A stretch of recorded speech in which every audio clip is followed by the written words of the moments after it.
Welcome everyone. Today we're joined by Chris Latham. First of all, Chris, welcome to Spotlight. Pleasure to be here. Thanks, Marty. Awesome. And so I'm actually going to do a bit of an honor roll call of Chris's career, because Chris has moved from a professional athlete into a professional coach. Rugby is the sport that we're talking about. And I've spent many hours with Chris talking about all things, not just sport, kids as well, but also our professional careers. And I've really enjoyed the energy around how Chris has transitioned from an athlete into the management side of the actual sport. So I'm just going to do a bit of a roll call, Chris, if you don't mind. I'm just going to walk through it because it's pretty distinguished. So Chris is a Queensland Reds legend, which is actually my home state here in Australia. Also an Australian Wallabies legend as well. I won't run through the stats of all the games and the numbers that Chris has posted as part of those teams, but they're up there with the legend status. And just for the Australian Wallabies, to put it into context for our global viewers, it sits alongside representing Australia at the Olympics and the Australian cricket team and the Wallabies. That's how I sort of box up as an Australian who has grown up on sport. That's the status that we're talking about. And then Chris actually went to the UK. For our UK listeners, went to the Worcestershire Warriors and played there as well. And for our Japanese listeners, Chris also went to Kuden Voltex in Japan, where he finished his professional playing career. And since then, Chris has moved into the management side of business. Sorry, Chris, this roll call is still going. Was the assistant manager of the Samoan rugby team that's gone to a number of World Cups. And also now, to our US viewers, Chris is actually the head coach for the Utah Warriors and actually took up that post the back end of last year. So again, Chris, thanks for joining us. I would love for you to actually share, because you're back in Australia now, and we're going to talk a bit about the pandemic here, because it definitely has impacted you and what you're doing with the club in the US. But I'd love for you just to give the viewers a quick sort of summary of yourself and what you're doing now. Yeah, so obviously after playing rugby, my coaching career started pretty soon after, which funny enough, I didn't really want to get into coaching. It wasn't something that I thought playing that I'd move straight into, but an opportunity, obviously whilst I was playing in Japan, came up for me to coach in Japan. So I ended up moving over and coaching with another team in Docomo in that top league competition. And I ended up staying there. What I thought was only going to be a 6-month stint, I ended up staying for 6 years.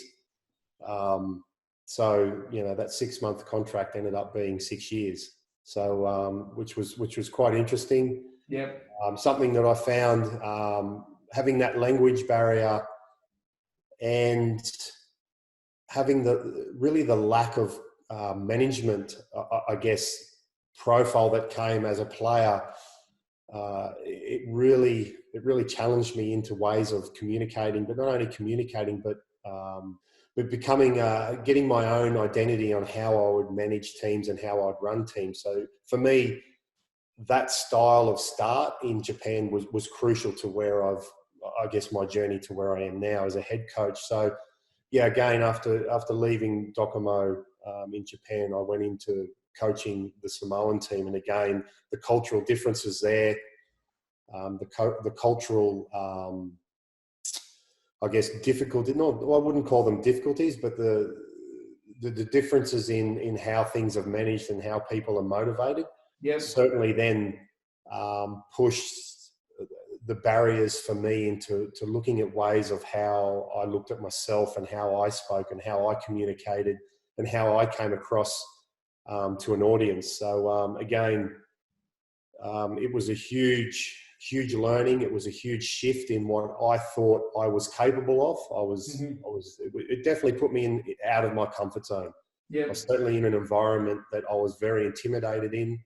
But again, it brought the best out of me and it brought me to another level.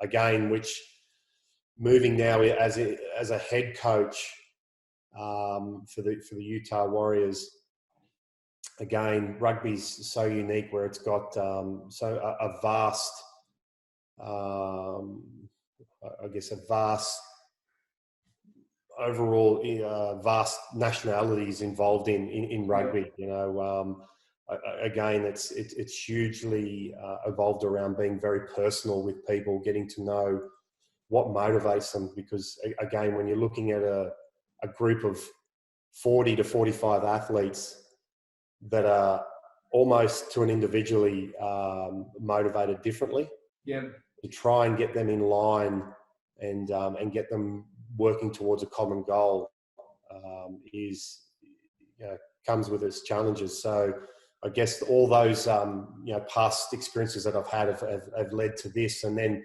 again, you throw in now a pandemic across, and now having moved my family halfway across the world, or to the other side of the world, to America to live, and then the pandemic hit, and then obviously we all moved back again, and having to deal with all this remotely, certainly if the challenges weren't already there, this has certainly thrown in even more challenges. So again, when you've got Zoom, you've got the technology of Google and everything else that comes with it, it does make it slightly easier. But for me, when you're working remotely, it doesn't have that personal touch. It doesn't have that face-to-face, feel about it. So again, these are obviously, like everyone, you're dealing with challenging times, but times again where you put yourself in an uncomfortable position. You put yourself in a position that you don't feel as though you're doing the best you possibly can, and it makes that drive and that hunger to improve even more. So again, it's an environment for growth, and you've just got to see it that way. So you touch on the pandemic, because our technology at stratapp is about aligning the plan and then seamlessly layering it so everyone's clear what's expected of them.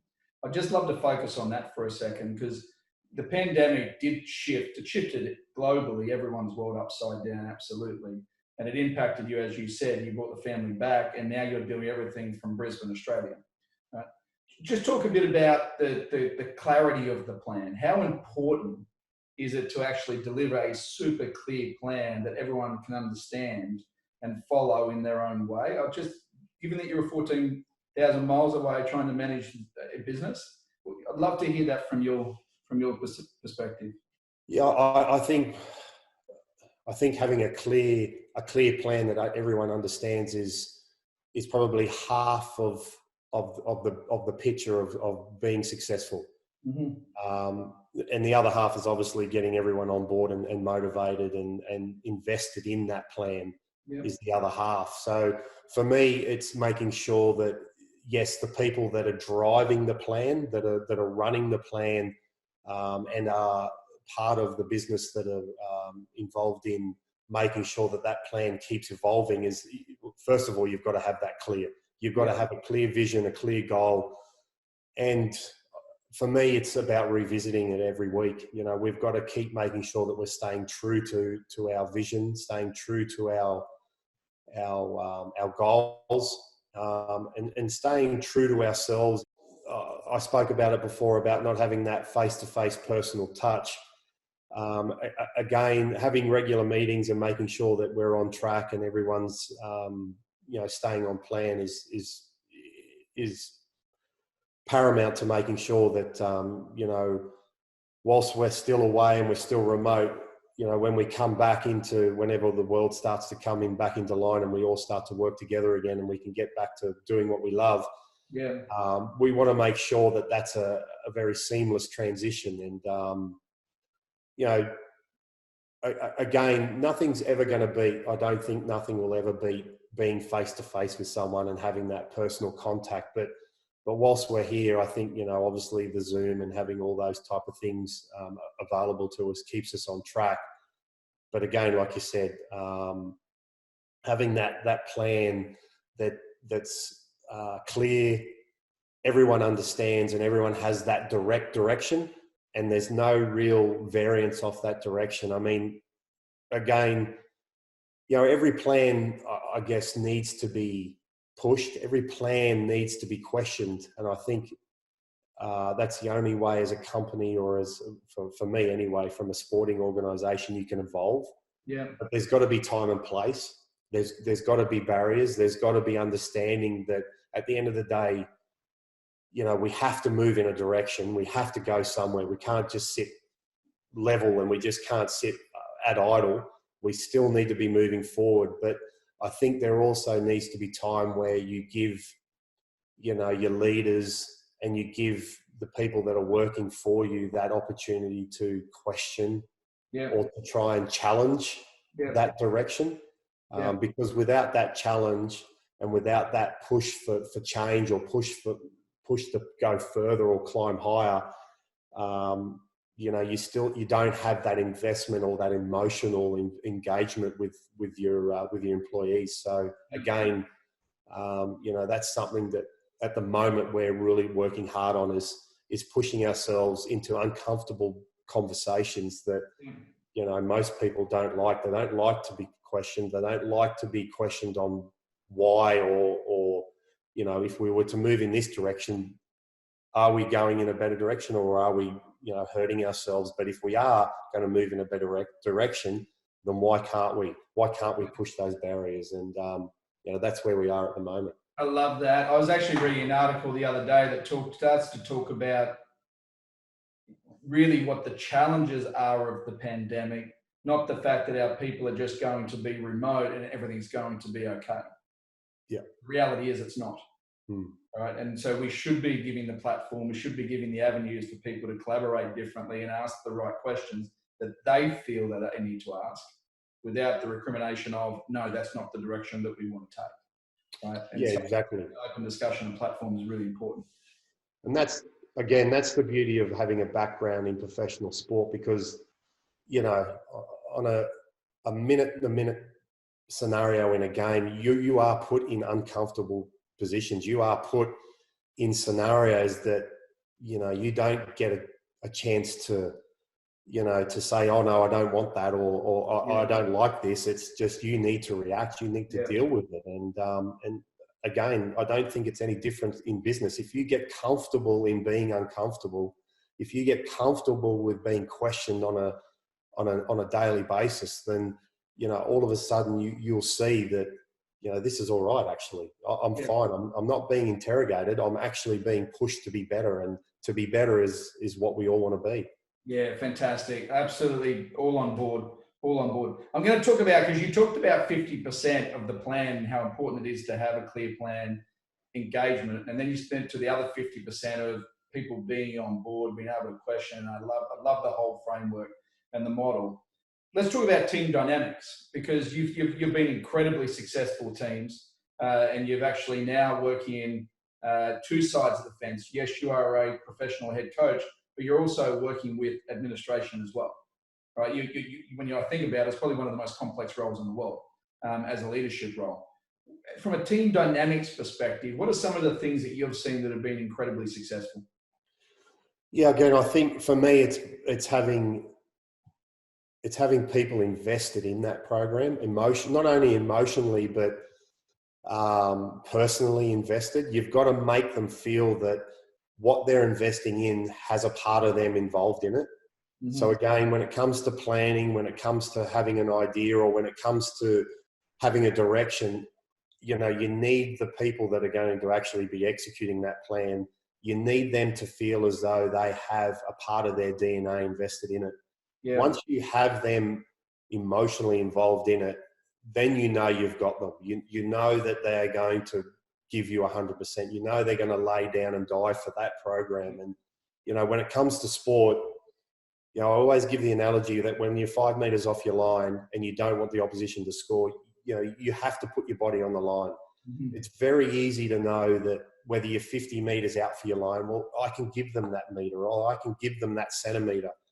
But when you're 5 meters out, you don't want to give an inch. You don't want to give a millimeter. You want to put your body on the line. And it's those times that it's subconscious feeling. It's not something you think about. It's just, you know, that if you've got players invested in you at that second, at that time, then they will put their body on the line for you. And that's when games are won or lost.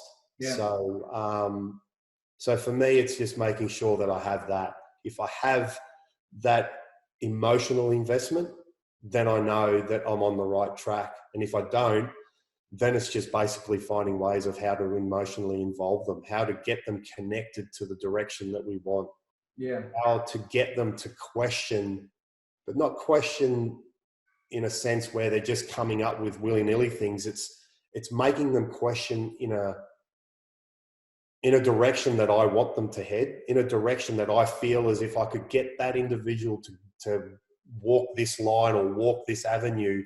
Then I know I'm going to get the best out of them, and I'm going to see growth that I want.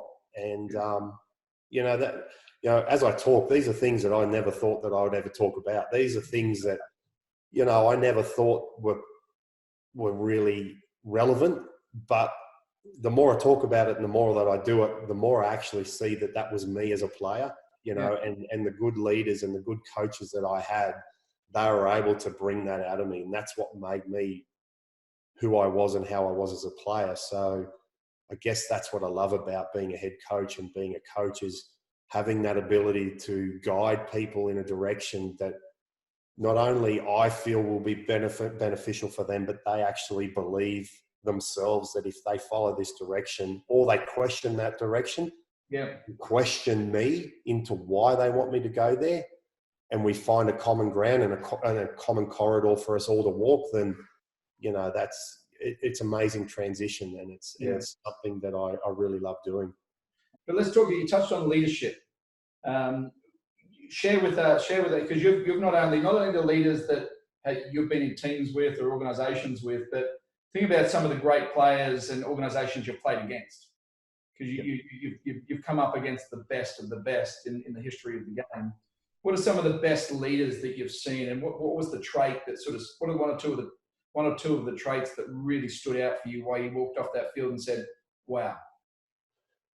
I guess there's been a lot and so diverse. I don't think there's one key thing, or there's a couple or a handful of things. I mean, there's been so many different characteristics of people that I've actually been drawn back by. I mean, if you look at a guy like John Eales, a captain of Australia Wallabies, captain of obviously the Queensland Reds, and a guy that I've got immense respect for. But he was a guy that, he'd just walk in a room and he'd have a presence. He didn't need to say anything. He didn't need to do anything. He just had a presence and awe that I don't know, even still today, I don't know what it is. But he just had a presence about him that, immediately before he even spoke, it's like, I'll take my shirt off and I'll put it over that puddle so you don't get wet, kind of awe about him. And then obviously when he spoke, he spoke very clearly. It was always back to the plan. It was always positive. It was always very reassuring that if we do this, we will be successful. Just jump on board and let's go. And so that was always rung through to me. I mean, you look at a guy like George Gregan, he just had a look. It was just, he's well known for the George Gregan look. If you did something stupid, if you did something off plan, it was just a look and you knew. And it was like, yep, sorry, mate. And instantly you're back on plan. But then you had some of the great All Black leaders where, you had a guy like Frank Bunce or Zinzan Brook or guys like that where, they'd go by action. They wouldn't say much at all. They'd just lead. It'd be like, let's go, boys, get behind me and follow me and I'll show you exactly where we're going and what we're doing. Very much an All Blacks trait. So again, it's just so diverse on the amount of leaders and people that I've actually been struck by. I mean, even again, I remember this like it was yesterday. I ran out onto the field. We're playing a test match in Johannesburg against the Springboks. and I was running out to go and warm up, and I normally go out very, very early to start my kicking routine, and Yes. Yeah. And it gives me chills as I speak about it, because I remember Nelson Mandela was on the sideline, Right. and he had his entourage around him. Yeah. But they were positioned in a sense that were more positioned for the crowd, but they weren't positioned for anyone coming out the tunnel. They were positioned for people that could potentially jump the fence from the crowd point of view. Yeah. So as I came from the tunnel, I had full view, full access, full everything. And he just turned and looked at me, and I was just like, cool. And I froze. Yeah. I didn't know what to do. I didn't know if to say hello. I didn't know if I was meant to just keep running. Yeah. I just had no idea. And he came over and just said hello. Yeah. And, you know, said, oh, hi, Chris, and just started speaking. I was just like, just drawn by how soft and how calm and how, I don't know, how at ease that just, it was like, I don't know, it was just like watching someone speak in slow motion of how peaceful everything was that he had to say. And, Yes. and again, you know, he didn't particularly say anything wise or you know, nothing, no epiphany came from it all, but it was just how calm. Yeah. Yeah. That's So again, something for me, which again, for me personally, doesn't come easy, but at the heat of the moment, I try to be calm. That doesn't work very easy with me. So, and especially when you're in the heat of the moment of a rugby game or on a training session and things aren't going well. But I think just that calmness or that ease really strings of a good leader. Yeah.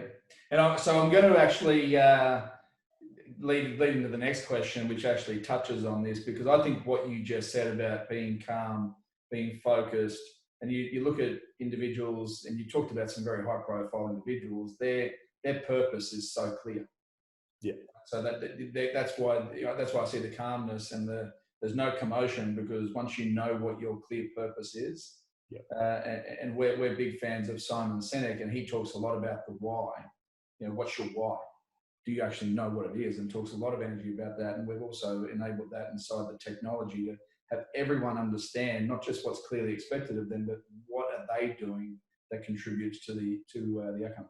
There's some great stories. I love that. So, and I look at your professional career, and I think we can resonate a lot just in our team environments of every work environment around the world. It's not just in a professional sporting life. I think what you're saying resonates.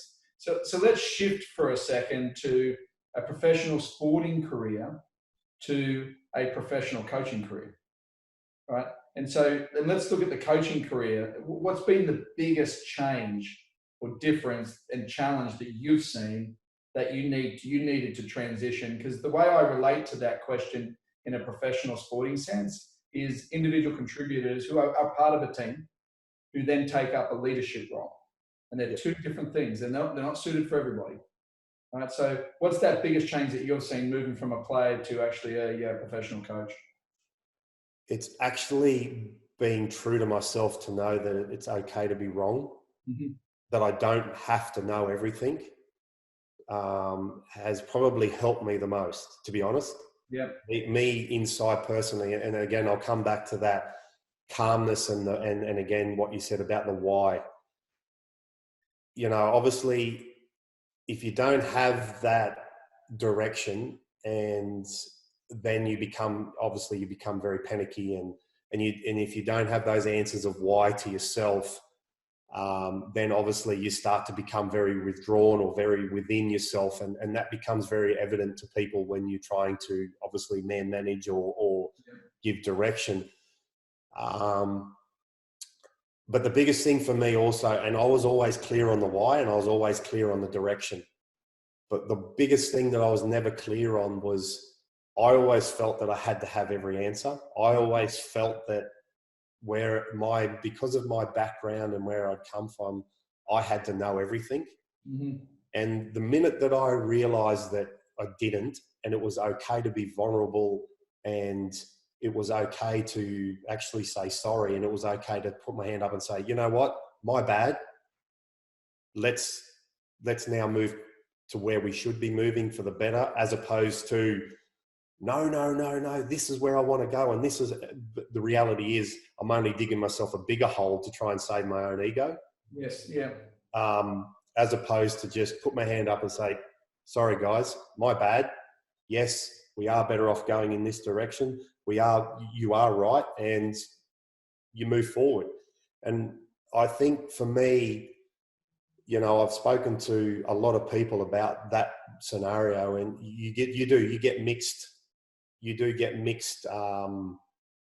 responses, but the majority of people and the majority of successful people tell me that if you can create an environment where it is safe for people to be wrong, it is safe for people to have those discussions, then, and that's the environment that you want to create, then you've got to show vulnerability as a leader as well. Yeah. And once I've become somewhat comfortable with that, things have become a lot easier. So, So learning from, I don't like to call them mistakes or failures. I like to call them, you know, learnings. Now that I've learnt to become vulnerable, now I've learnt to become comfortable with not having every answer, then things have become a lot easier as becoming a leader and becoming that transition from being a player to that person that everyone looks at for answers and looks at for direction. Yeah, fantastic. Well, hey, mate, thank you very much for spending time with us. I think there was a lot of gold in that discussion around being from a professional player to coach. But more importantly, I think the way you spoke to us today was around how can you connect with the way that the environment that you're in, how can you connect with understanding you and the situation, and then some of the elements of actually how can we also potentially change, and what are those changes required to be able to make a better place for ourselves. So I really enjoyed that conversation. Lastly, just thank you very much for spending time with us today, Chris. I wish you and your family all the best. It's an uncertain world in relation to what you're doing with the Utah Warriors. But I know whatever you're going to do with those guys and what you do next, you're going to absolutely nail it. So thank you very much, mate. Yeah, always a pleasure. Thanks, Marty.